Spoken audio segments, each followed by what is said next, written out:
Asia खंड के अज़ीम औलिया हज़रत कलंदर लाल शहबाज़ जे 772 उर्स मुबारक जो 3 ॾींहनि वारियूं तक़रीबूं जारी रहियूं। सकाफ़त खाते शहबाज़ ऑडिटोरियम हॉल में राग रंगनी महफ़िल मुनक़िद कई। गुलकार ताज मस्तानी नाले वारी गुलकारा सनम मारवी तुफिल संचवाणी शमन मीरा अली कलाम ॻाए ख़ूब दाद हासिल कयो।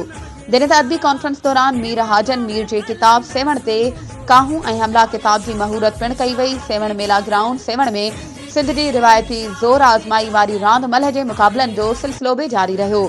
हज़रत कलंदर लाल शहबाज़ उर्स मुबारक जो आख़िरी ॾींहं ते सिंध जो बरो वज़ीर सैयद मुराद अली शाह कलंदर लाल शहबाज़ जे मज़ार ते चादर चाढ़े मुल्क जी ख़ुशहाली ऐं इस्तेहकाम लाइ दुआ घुरी।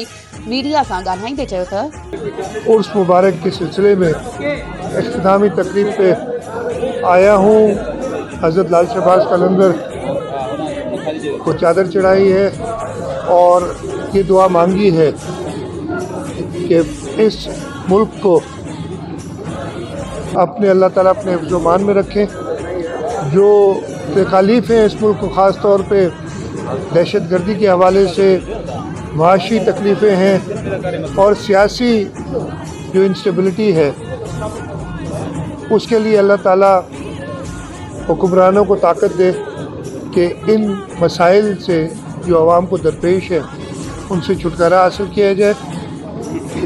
आज चारों सूबाई असम्बलियों के वज़राए आला मुंतखब हो चुके हैं और जैसे मैं बात कर रहा हूँ तो शायद सबके हलफ भी हो गए हों और इंशाअल्लाह ताला कल पाकिस्तान के वज़ीर आज़म का इंतखाब होगा और जहाँ तक मुझे पता है परसों मियाँ शहबाज शरीफ साहब वज़ीर आज़म का हलफ उठाएंगे।